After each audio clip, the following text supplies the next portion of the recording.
오늘은 그날과 그때라는 제목으로 말씀을 선포하겠습니다. 오늘 본문은 신랑이 오기를 기다리는 열처녀의 이야기입니다. 여러분 잘 아시는 내용이기도 하지만 잠시 오늘 말씀의 이야기를 먼저 하자면, 당시 유대 결혼식은 우선 신랑이 친구들과 함께 신부의 집으로 신부를 데리러 갑니다. 신부의 집에 찾아갑니다. 신랑 일행이 도착을 하면 신부의 집에서 결혼 예식이 치러집니다.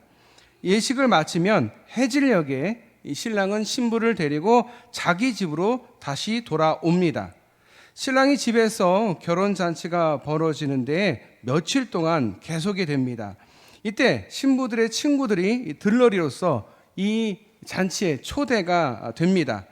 이들은 저녁 무렵부터 등을 들고 신부를 데리고 오는 신랑을 기다렸다가 그 일행이 도착을 하면 그들을 결혼잔치로 인도하는 역할을 하는 것입니다. 그런데 신랑이 먼저 언제 오는지 그 어느 누구도 모릅니다.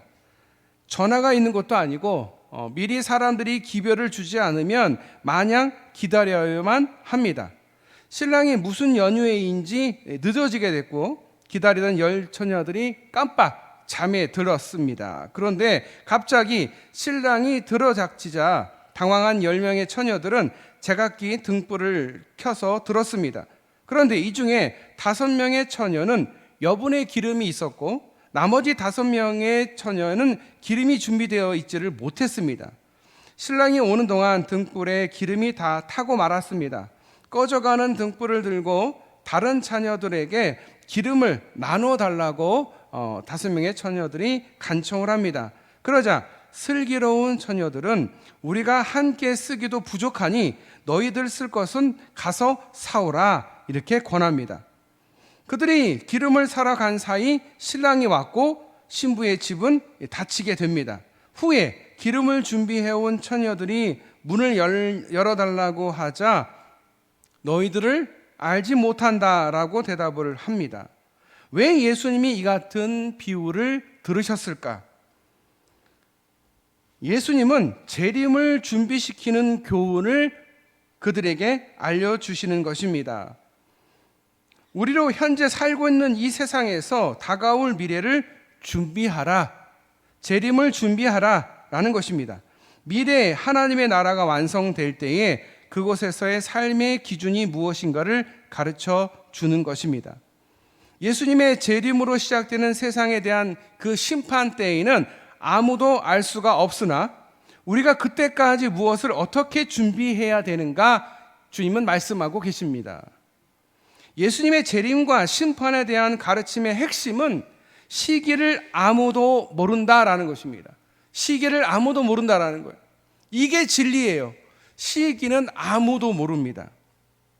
제가 그 안식일교가 이단이라는 것을 알고 안식일교에 대해서 이렇게 보다 보니까 안식일교가 1833년에 안식일교가 생겼는데 그 처음에 안식일교가 생길 때 그들은 시한부 종말론을 이야기했다라고 합니다. 우리 나라에서도 시한부 종말론으로 한참 시끄러운 때가 있었습니다. 지금도 이단들은 시한부 종말론을 이야기합니다. 신천지 보면은 되게 열심히잖아요. 왜 이렇게 열심일까? 이만희가 죽기 전에 14만 4천 등의 안에 들어야 되니까 열심인 겁니다. 시한부 종말론이에요. 쉽게 말하면 그것도. 그런데 중요한 것은 시기를 아무도 모른다라는 거예요. 이 비유의 앞부분에 소개된 무화과나무 비유와 같이 강조되는 것은 시기를 아무도 모른다라는 거예요. 또한 예수님의 재림, 그 종말, 그리고 그 심판은 반드시 있다라는 거예요. 반드시 있다라는 거예요. 시기를 알 수는 없지만 반드시 주님은 오신다. 반드시 심판이 있다. 반드시 종말이 있다. 어느 누구도 예수님의 재림을 부인할 수 없을 것입니다. 그리고 예수님의 재림과 함께 반드시 종말과 함께 심판이 오게 될 것이다 라는 것입니다. 종말과 심판은 누구에게나 피할 수 없는 운명이다라는 거예요. 또한 시기에 관한 거 아무도 그 시기를 모른다라는 것입니다. 그것을 알려 하지도 말라라는 것입니다. 그게 중요한 게 아니다라는 거예요. 그때는 오직 주님의 주권이기 때문에 주님 뜻이라는 거예요. 예수님도 그 때를 알 수 없다라고 하셨습니다. 그렇다면 재림은 분명하고 그 시기는 알 수 없다면 그럼 우리가 할 일은 무엇이냐? 언제나 준비하고 있어야 한다라는 사실이에요. 종말은 반드시 온다라는 사실을 알고요. 그리고 그것이 언제인지는 모르지만 우리는 준비하고 있어야 한다라는 것입니다. 종말과 심판의 때를 모르는 우리가 할 수 있는 것은 준비뿐입니다. 준비. 우리의 삶에 결정적인 영향을 미친다는 것을 우리가 생각하면서 우리 항상 준비하고 대비하고 있어야 합니다. 오늘 비유와 함께 이 재림의 비유들은 사람들을 두 종류의 사람으로 구분합니다. 첫째, 어리석은 사람. 둘째, 지혜로운 사람. 어리석은 사람과 지혜로운 사람을 어떻게 경계하느냐? 하나님의 나라에 대한 관심이 있느냐? 하나님 나라에 대해서 준비하고 있느냐? 이것을 가지고 판단한다라는 거예요. 어리석은 사람은 하나님 나라를 막연한 나라라고 생각합니다. 막연하게 오겠지. 하나님 나라가 있겠지. 막연하게 생각하는 사람을 어리석은 사람이라고 하고, 오늘 비유에서도 어리석은 처녀들은 신랑의 오음을 기다렸어요. 그런데 나름대로 등불도 준비를 했습니다만은 뭐가 문제냐? 기름이 부족할 것을 생각하지 못했다라는 거예요. 어리석은 이유는 여분의 기름을 준비하지 않았다라는 거예요. 오늘 비유가 우리가 어리석은 사람인지 아닌지를 알게 합니다. 그런데 사실 이 비유는 지혜로운 사람이 되어라 라는 거예요. 어떻게 해야지 지혜롭다고요? 준비하는 사람이 되어야 된다는 거예요. 언제 올지 모르는 것에 대해서 준비하고 있어야 된다. 지혜로운 사람으로 종말의 때에 하나님 앞에 설 수 있다는 사실을 잊어서는 안 된다라는 거예요. 사람들은 줄을 잘 서야 된다라고 말합니다. 이는 상황에 따라서 잘 판단하고 자신의 삶을 잘 선택해야 된다. 이는 임기응변의 기술이 중요하다라는 말입니다. 그러나 예수님의 비유는 상황이 닥치기 전부터 우리의 삶을 준비하라라는 것입니다. 그때가 돼서 임기응변으로 이렇게 넘기거나 그 상황에 맞춰서 이렇게 잘 판단하는 게 아니라 그 전부터 미리 충분히 준비하라라는 거예요. 대비하고 있으라는 거예요. 인생의 마지막이 오기 전에, 개인적인 삶의 위기가 닥치기 전에, 보다 궁극적으로 주님이 오시기 전에 우리가 미리 준비하고 대비하고 있어야 된다라는 거예요. 오늘 내가 살아가고 있는 모습이 과연 하나님 앞에 설 수 있는가를 생각해 보아야 합니다. 내가 하나님 앞에 갑자기 섰을 때 내가 부족함이 없는지, 잘 준비가 되어 있는지 항상 점검해 보아야 한다라는 거예요. 우리가 하나님께서 우리를 부르실 때에 하늘나라 천국 잔치에 우리가 들어갈 때에 우리가 준비되어 있느냐. 그런데 중요한 것은 그 천국 잔치에 초청을 받는다고 다 들어가는 것이 아니다라는 거예요. 들어가지 못하는 사람도 있다라는 거예요. 문 앞에서 심히 울며 이를 가름이 있을 수도 있다라는 거예요. 그러기 위해서 우리가 해야 될 것은 기름을 충분히 준비해야 된다라는 것입니다. 오늘 비유에서 어리석음과 지혜로움의 차이는 기름을 준비했느냐? 지혜로운 사람은 등에 기름이 떨어질 것을 대비해서 미리 여분의 기름을 채워놓고 기다리고 있었고, 어리석은 사람은 등과 기름이 있었지만 기름이 다 떨어져서 근데 그 기름을 충분히 준비하지 않았다라는 거. 자, 그렇게 보면 어쩌면 요행수를 바란 것일 수도 있습니다. 요 정도 있으면 귀찮게 뭐 여분을 뭐가 있겠어. 요 정도면은 충분히 신랑이 올 거야. 내 기름이 다 떨어지기 전에 신랑이 올 거야. 거짓된 신념에 사로잡혀서 준비 안 한 것을 합리화합니다. 시간이 흐르면 기름은 다 타기 마련입니다. 초조하게 등을 바라보며 기름이 부족하다고 탓하기 전에 충분히 기름을 준비한 후 신랑을 기다리는 것이 여유로운 것입니다. 오늘의 비유는 두 가지 교훈을 우리에게 줍니다. 등보다는 그 등을 채울 기름이 더 중요하다. 등보다 기름이 더 중요하다. 등은 다 준비가 되어 있어요. 그런데 기름이 없다는 게 문제잖아요. 좋은 기름이면 그름도 적고 오래 타면서 빛도 밝기가 더할 것입니다. 빛의 밝기가 더할 것입니다. 등이 아무리 좋아도 기름이 안 좋으면 그것은 의미가 없습니다. 우리가 음식을 맛있게 준비를 해요. 그런데 그 그릇이 어떠느냐가 중요한 게 아니라 그 그릇에 담겨져 있는 음식이 맛있느냐가 중요한 거예요. 나름대로 맛있게 준비를 했지만 그릇은 화려하지만 음식이 맛이 없을 수도 있어요. 간이 안 돼 있거나 아니면 쓸데없는 다른 잘못된 재료가 들어갔거나 잘못 혼합이 돼서 맛이 없을 수도 있어요. 그러니까 담는 게 중요한 게 아니라 그 안에 있는 알맹이가 중요하다라는 거죠. 등도 등이 중요한 게 아니라 등 안에 있는 기름이 중요하다. 우리가 어떤 질의 기름을 가지고 있느냐를 살펴보아야 됩니다. 내 믿음의 질이 어떠냐가 중요합니다. 오래된 기름들은요, 찌든 냄새가 날 것입니다. 새롭게 이렇게 기름을 바꿔주지 않고 계속 그 등 안에 기름을 오래 담아놓고 있으면 결국 그 기름은 썩게 되어 있어요.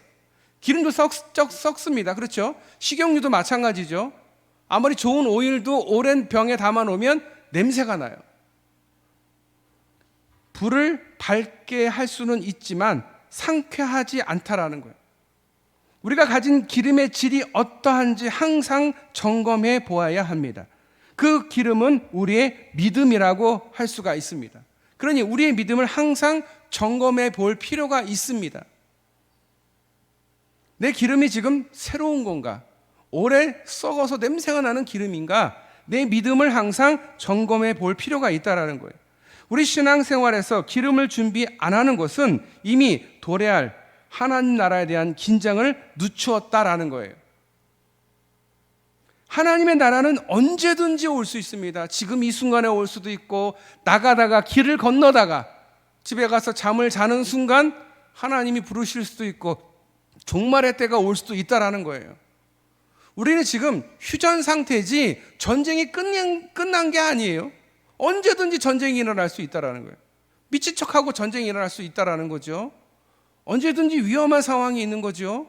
우리의 삶이라는 게 뭐 평생 오래 갈 것 같은데 어느 순간에 갑자기 갑니다. 심장마비로 가기도 하고요. 갑자기 하나님이 부르실 수가 있다라는 거예요. 아니, 건강한데 왜 갑자기? 종말과 나의 마지막 때는 어느 누구도 몰라요. 하지만 항상 그 긴장을 늦춰서는 안 됩니다. 언제고 온다라는 것을 생각하고 그때를 준비해야 된다라는 것입니다. 그러나 오늘 본문의 요지는 기름을 준비하라. 좀 더 여유 있게 더 많은 좋은 기름을 준비하여서 신랑 되신 예수님을 맞을 준비하라라는 것입니다. 좋은 기름을 준비한다라는 것은 좋은 믿음을 준비하라라는 것입니다. 순도가 높은 기름은 냄새도 그름도 적습니다. 그리고 오래 탑니다. 우리의 믿음이 정금과 같이 순도가 높은 믿음이 된다면 좋겠습니다. 세상의 헛된 가치관과 유행의 물결에 휩싸이지 않고 변치 않는 믿음을 가지기를 주님은 원하십니다. 그런 믿음은 이상한 냄새가 나지를 않습니다. 이런 믿음을 가진 사람은 고린도후서 2장 15절에 우리는 구원받는 자들에게나 망하는 자들에게는 하나님 앞에서 그리스도의 향기니 라고 하였습니다. 이 향기라는 것이 뭘까요? 하나님께 드리는 희생제물, 그 희생제물을 드릴 때 나는 향기, 하나님이 흡족히 받는 것을 떠오르게 합니다. 그리스도의 향기라 함은 예수님이 죽으심으로 인해서 하나님을 아는 그 지식이 온 세상에 풍기는 향기가 되는 것입니다. 우리가 이 세상에서 하나님을 믿는다고 하는데 나는 하나님을 믿어요. 정말 난 예수님을 믿어요. 그런데 세상에 나가서 그것이 전해지지 않으면 그것은 향기 없는 오일과 같다라는 거예요. 내가 하나님께 받은 은혜가 너무 감사하고 너무 기뻐서 전하지 않을 수가 없는, 그래서 내가 어디에 가든지 사람들에게 복음을 전하고 어디를 가든지 웃고 어디를 가든지 사람들에게 기쁨을 줄 수 있다라고 한다면, 그들을 위해서 희생할 수 있다라고 한다면 그 기름은 썩은 기름이 아닌 거죠. 깨끗한 기름인 거죠. 그런데 세상 가운데 세상 사람들이 생각하는 가치 기준과 그 생각하는 것과 똑같이 우리가 살게 된다면, 삶을 살게 된다면 사실 우리의 믿음이 썩은 거예요. 세상에 나가서 그리스도의 그 아름답고 프레시한 그 향기를 발해야 되는데, 세상하고 똑같은 기준으로 세상 사람들이 살아가는 거하고 똑같이 살면, 그러니까 우리 한국 교인들이 세상에서 손가락질 당하는 이유는 다른 건 없어요. 세상 사람과 똑같다라는 거예요. 세상 사람들은 우리에게 기대를 해요. 그래도 예수님 믿는 사람은, 교회 다니는 사람은 조금 더 낫겠지, 기대를 하는데 그 기대에 부응을 못하는 거예요. 큰 형이 가정 안에서 큰 형이잖아요. 큰 형의 역할을 해야 되는데 큰 형의 역할을 못할 때 실망하는 거하고 똑같은 거예요. 우리가 삶을 살면서 그리스도의 향기를 이 세상 가운데 내 주변에 내가 뿌릴 수 있어야 된다는 거예요. 누가 보더라도 저 사람은 예수님 믿는 사람이야, 교회 다니는 사람이야, 하나님을 정말 신실하게 믿는 사람이야 라는 것이 믿지 않는 사람들 입에서 나와야 된다는 거예요. 안디옥 교회 교인들이 예수님의 향기를 바라니까 주변 사람들이 말하잖아요. 예수쟁이라고. 그래서 크리스찬이라고 부른 거예요. 예수님의 사람이라고 부른 거예요. 우리의 삶이 그래야 된다는 거예요. 우리의 기름이 찌든 냄새가 아니라 정말 향기로운 냄새, 불순물이 없는. 그런데 순도가 높기 위해서는 이 세상 가운데에 우리가 휩쓸려 살면 안 됩니다. 우리의 정체성을 잊지 말아야 됩니다. 그리스도인의 정체성을 잊지 말아야 됩니다. 나는 그리스도인이야, 나는 교회 다니는 사람이야, 나는 예수님을 믿는 사람이야, 난 예수님이 나의 주인이야 라고 세상 가운데서 외칠 수 있어야 된다는 거예요.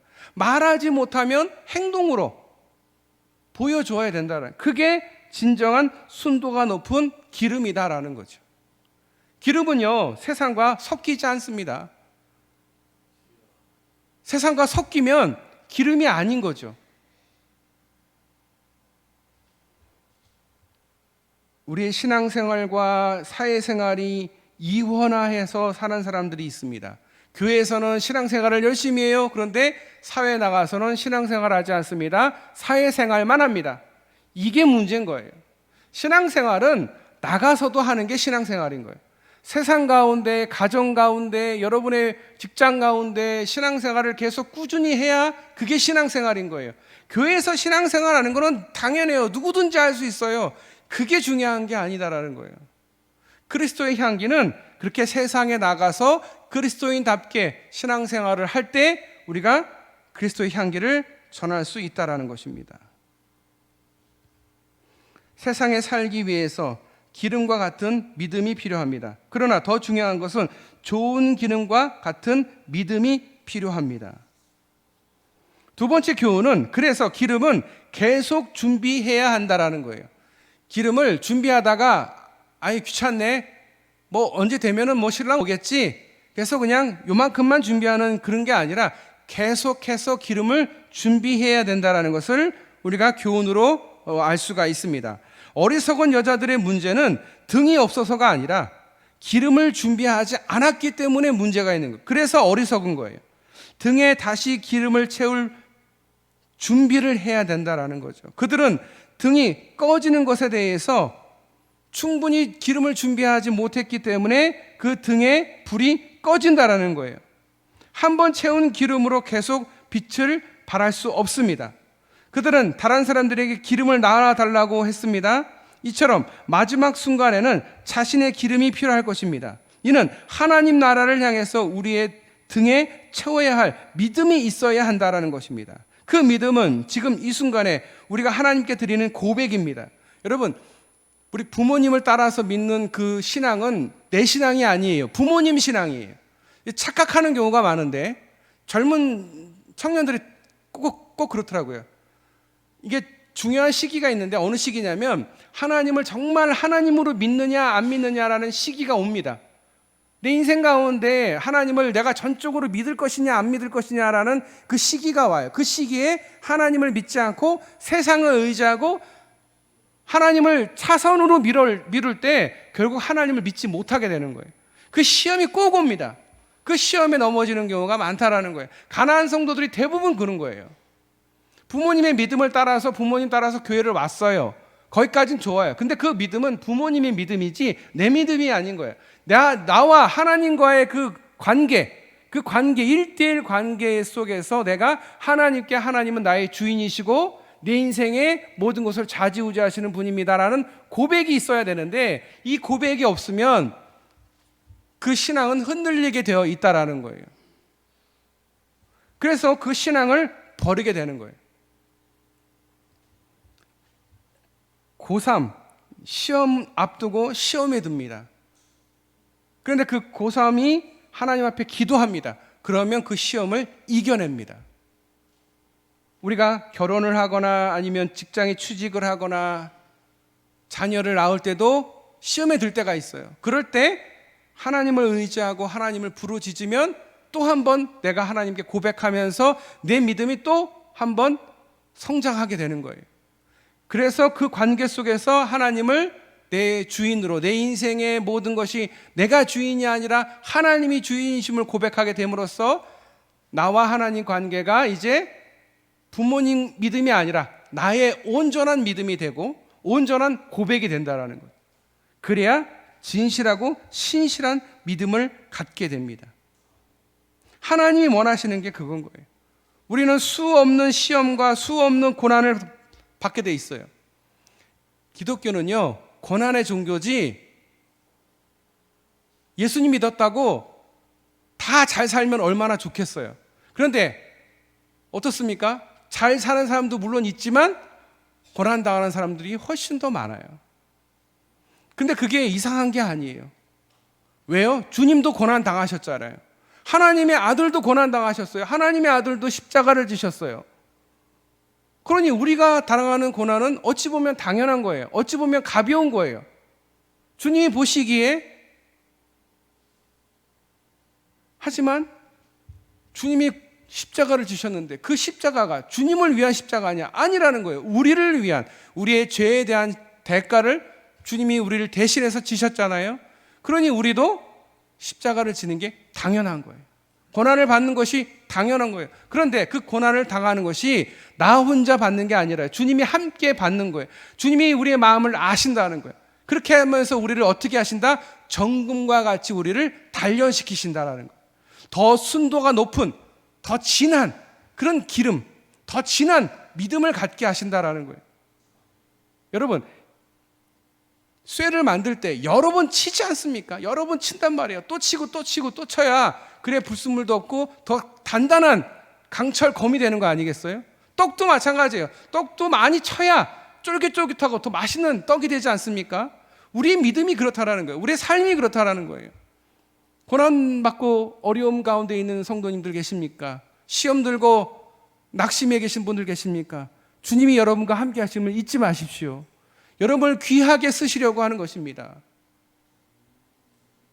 여러분을 너무 사랑하셔서 더 귀하게, 더 큰 그릇이 되게 하려고 우리를 이렇게 단련하고 계신다라는 사실을 믿으시길 바랍니다. 그래서 마지막 때에 하나님 앞에 진실되게 고백할 수 있는, 아 진짜 하나님이 계셔, 난 하나님을 믿었어, 역시 하나님이 계시네, 그렇게 진실되게 하나님 앞에 고백할 수 있는 저와 여러분 되시기를 축복합니다.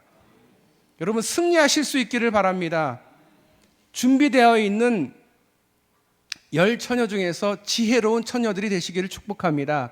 하나님이 언제 오실지, 언제 나를 데려가실지, 언제 이 세상이 망할지는 모르지만 하나님 앞에 당당히 설 수 있는 믿음을 가지시는 저와 여러분 되시기를 축복합니다. 기도하겠습니다. 하나님, 종말의 때에 또 주님의 재림의 때를 항상 우리는 준비할 수 있도록 준비된 우리의 삶이 되게 하여 주시옵소서. 우리는 여전히 딴청을 부리고 딴짓하면서 세상 가운데에서 세상과 벗하며 세상 유행에 따라가는 우리의 부족함이 여전히 있음을 고백합니다. 주님, 이 세상을 따라가지 않고 주님을 닮아가게 하여 주시옵소서. 주님이 지신 그 십자가를 우리 또한 지게 하여 주시고 주님이 지신 그 십자가를 생각하며 이 세상 가운데 그 고난과 어려움을 잘 이겨내어서 승리하는 우리 모든 성도들 다 되게 하여 주시옵소서. 그날과 그때를 모른다 할지라도 충분히 준비하고 주님이 오실 때에 기쁨으로 맞이할 수 있는 우리 사랑하는 모든 성도들 다 되게 하여 주시옵소서. 우리를 사랑하시고 우리를 구원하신 예수님의 이름으로 간절히 기도드려옵나이다. 아멘.